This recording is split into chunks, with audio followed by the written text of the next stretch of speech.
78. So our health minister just arrived yesterday, together with the delegation from our legislative yuan, 3 legislators I just announced. So, and also there are multiple delegations in groups from Taiwan, from the European continent, and also from the North America. So this week, during the resilient digital and public health systems. The WHO plays a vital role in safeguarding the right to health. It is evident that, including Taiwan, would further strengthen the WHO efforts to build a truly comprehensive global health architecture. Minister Xu, Your Excellency, Honorable Health Ministers, distinguished guests, ladies and gentlemen, good evening. Good evening. As a representative of Taiwan's Legislative Yuan and Honorable Legislator Yu Min and Honorable Legislator Yu Pin, I'm deeply honored to be here this evening among distinguished friends from around the world on the eve of the 78th World Health Assembly. I sincerely thank each of you for your steadfast support for Taiwan. As a doctor, I witnessed the outbreak of epidemics such as SARS in 2003 and COVID-19 in 2020. I saw the profound impact that infectious disease can have on individuals, families, and entire communities.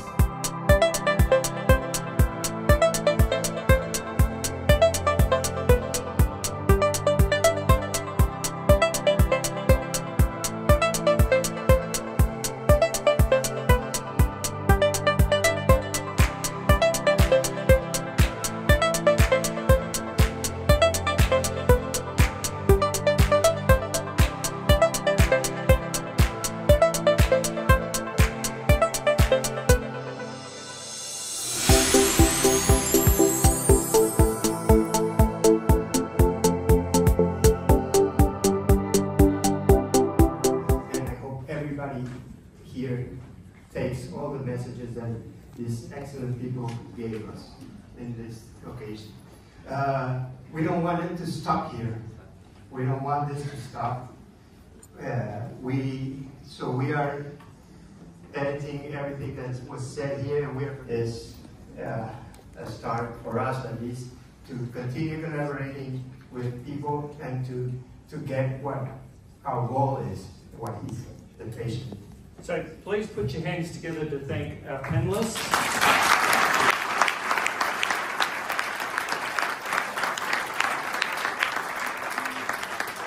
I can see, looking around the room, there are people upset that they didn't get their questions in, but we will be here all night if we keep going. One has even left the room. So please be patient, we only have a limited time. But now's the time to celebrate.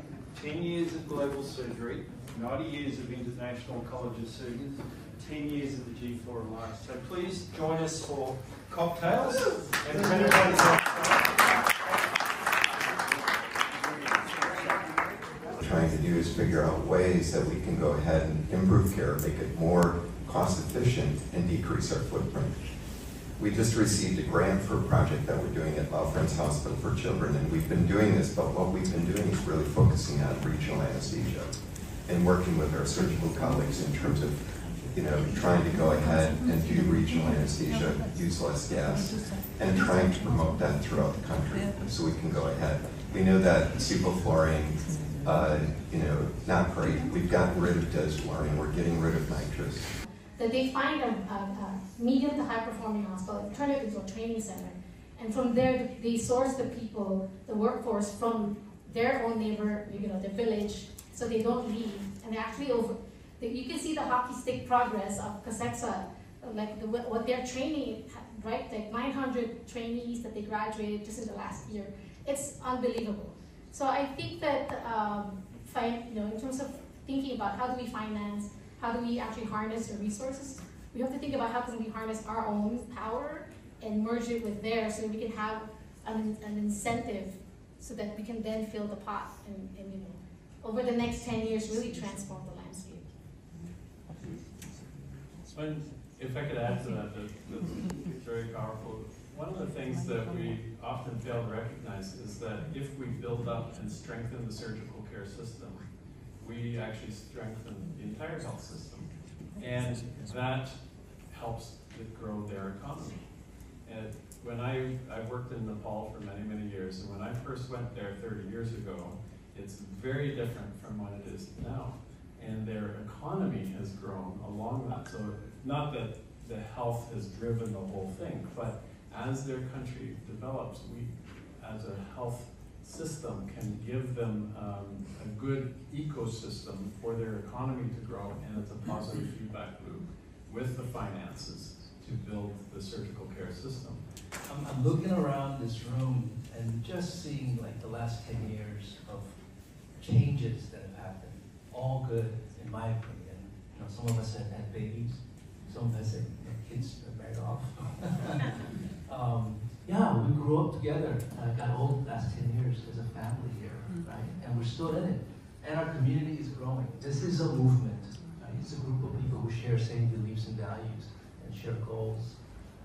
GSF didn't exist 10 years ago, but look, they have probably the largest side event every year at WHA now, right? Salud Latam didn't exist in Latin America. We have a Vice President Borrero, who's a neurosurgeon, by the way, right? You get that? Leading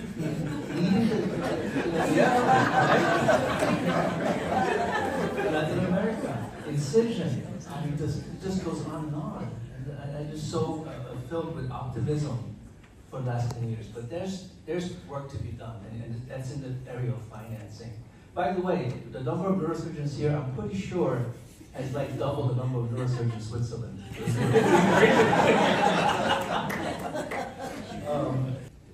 Can you tell us how we can better collaborate and integrate across silos? And Maria Garcia is going to interpret for us. Buenas tardes. En primer lugar, quiero rendir un homenaje.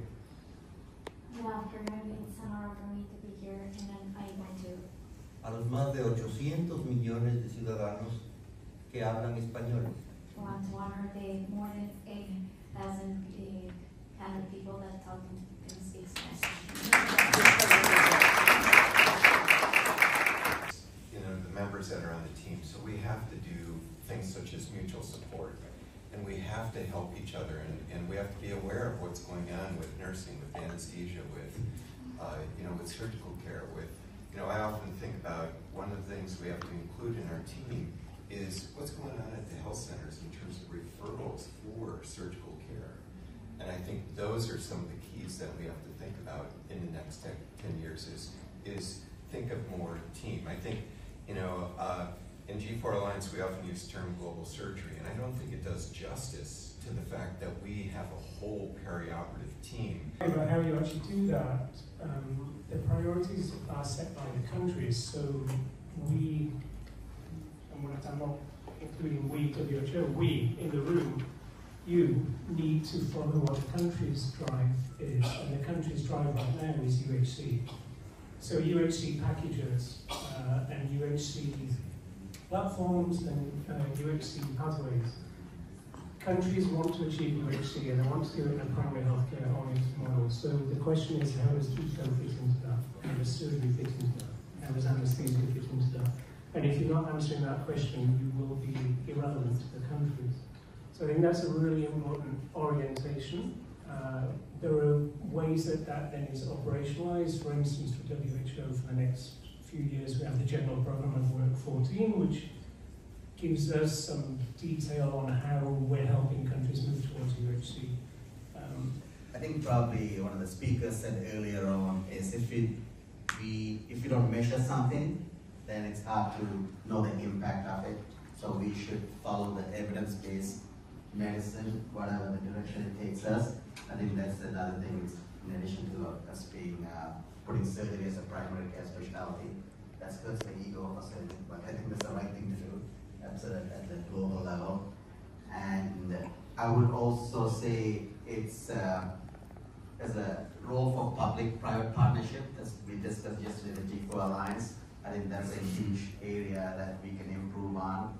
And you know, if there are developing countries that can develop nuclear warfare, and you know, then addressing the healthcare should not be that hard.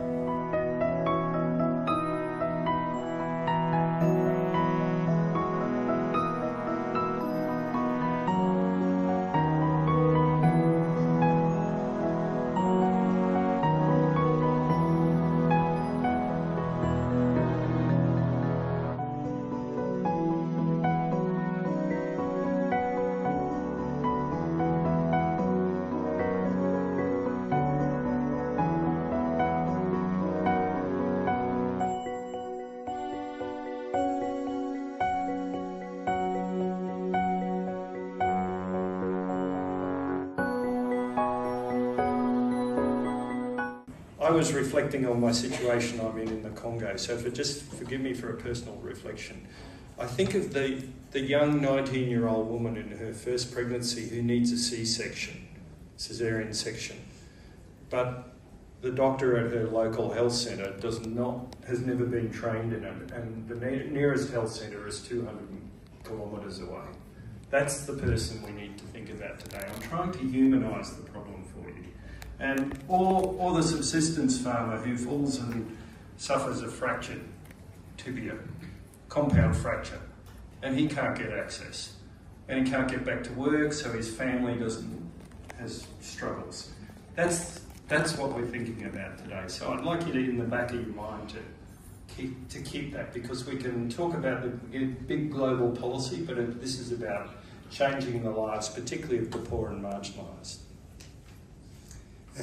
And I think it's the whole world, because I'm from Paraguay. I always thought we were poor, but when I was asking for a grant, I looked out and I see that we have high income, middle income, low income, and middle income is high and low again, and Paraguay is middle high, so that was a problem for me.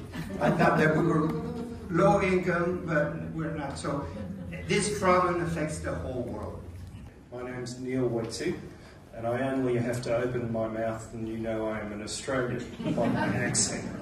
But I actually work in the Democratic Republic of Congo for much of my time. I'm the current president of the Permanent Council of the Global Alliance for Surgical Obstetric Trauma and Anaesthesia Care, known as the G4 Alliance. I mention that because recently someone asked me what were the 4 member states that were in the G4 Alliance. And I had to explain, well, it's not quite like that. You know, why are we here today? It's 10 years since a flame was lit in global surgery. There have been things going on in global surgery before that, dating way back. But this is the 10th anniversary celebration of the global surgery movement, because 2 important things happened in 2015. The Lancet Commission in April 2015 released its landmark report, Global Surgery 2030. And that was soon followed by the WHA 6815 resolution about strengthening essential and emergency care. So they are the 2 key things we are celebrating today. But we're also celebrating 90 years of the International College of Surgeons, and importantly 10 years of the G4 Alliance. So we hope this side of it will summarise some key points. Guido, would you like to explain how it's going to work, the 2 parts of it? Okay, we planned this program. We separate the program in 2 parts. The first part is, it's going to be speakers, yeah? And in the first part, we would like to let everybody know how the flame was lit, how it started. We think that everybody should know where this movement comes from. So we're talking about, we have people that were very involved in the creation of this program, of everything. So I think we have the right people here to talk about this. And we have representatives of some organizations that are going to talk about what happened during these 10 years. So that's going to be the first part. And the second part, we'll have a panel discussion. We have very, very good speakers, very representative panelists, and we prepared 3 questions that we thought that are essential now. And what we want is to know what we can do from now on for the next 10 years. And we get something that is actionable, something that we can do to progress even more in our work, in our intent to give surgery to everyone in the world. So, Neil, I think that's basically the program. That's what we intend to do. We are very ambitious, and we don't have a lot of time. We have only 2 hours. So, we're going to keep you really awake and on the move. And particularly our speakers, we've told them they have to stick to time, because we want interaction with all of you. It's a real pleasure to be with all of you here in Geneva, right prior to the convention of the 2025 World Health Assembly. I'm Dr. Guido Parquet. I'm from Paraguay in South America. I'm the actual president of the International College of Surgeons. We are really delighted to be conducting the program entitled 10th Anniversary Celebration of the Global Surgical Movement, in collaboration with the G4 Alliance. And I want to thank, first of all, my co-chair, Dr. Neil Witzig, and Dr. Gail Russo, and the whole G4 Alliance in conducting this collaboratory program. The International College of Surgeons is celebrating its 90th anniversary. It was founded in 1935 by an Hungarian-born surgeon, Dr. Matt Torres. It was created here in Geneva, and then it moved to Chicago. The legacy of the ICS, the mission of the International College of Surgeons, is to serve the people. The mission is to improve the life of our patients. We are very proud also of our legacy, of our former relationship with the WHO, with the World Health Organization. ICS is an official relationship with the WHO as a non-state actor, and has been for 35 plus years. And our triennial report was accepted in December, so we have 3 more years, and we hope it will be accepted again. I also want to thank our speakers who are participating in the program, and the panelists. And finally, I want to thank each and every one of you for attending this program. Our wish is to contribute to the goal of bringing surgery to every person in need around the world. So, thank you for being here. I'm a neurosurgeon, so what I will to explain to everybody, I cannot, by writing, everything is, I can finish within 7 minutes because it's all is picture. I will try my best. Okay. So, I involved in the ICS like 15 years ago. Introduced by Max. since 2012, I starting to do the medical mission. I start from Indonesia because I born in Indonesia, so I know the situation in Indonesia. So every year I bring my student and and also our team from Poland. Yeah, we start to do the medical mission, just mission, not surgery. So we're starting from the 8 doctor and then 12 students go to Indonesia. A lot of people focus in Africa, but I don't see any Indonesia. But because I came from Indonesia, so I think maybe I can do something from Indonesia, not only for medical mission. So I'm starting to try to do that. And also I come later with Dr. Johnson. Yeah, this is the first time I met.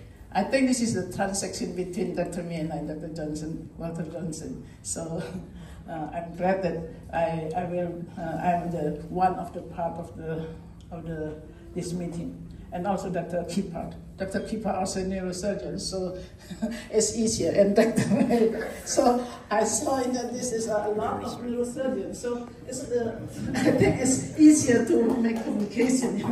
And not only here in Taiwan, in my country also, half of them is neurosurgeon. And then I started the mission in Indonesia.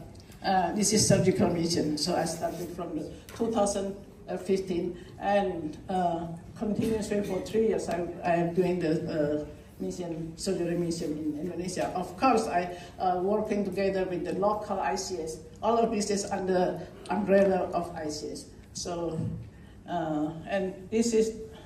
And I would like to say that between us and G4 Alien is very early. 10 years ago, we start when the G4 Alien starting. We starting to communicate, I think. And not only in Indonesia, I also go to Solomon Island. Yeah, Solomon Island, because we have a team over there, and then I also helping them to do tutoring and also healthcare. And we continue with the Ambon surgery. And May 2017 WSA meeting, I came back again, and Professor Paul Handuser is already difficult to work, but he still come, you know. So it made me like touch my heart. And unfortunately, he passed away just few months ago. And also, I go to the Swaziland because I have my student is there.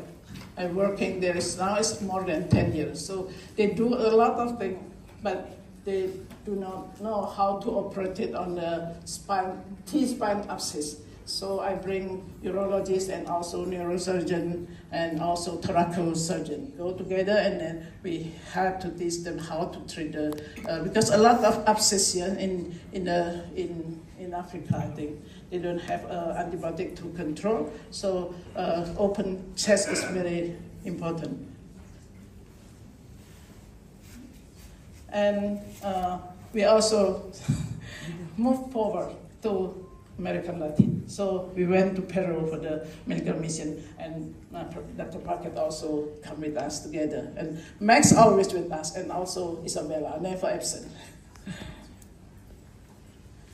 And this is the WSA meeting on 2018, and I met also Dr. John Miera. I think it's also one important person to initiate the surgical safe life, I think. Yeah, okay. And then we also helping the Mongolian to establish the ICS section, so we also can help them. And 2018, we still doing the, continuing to do not only for the surgery, also the medical service orientation still keep going.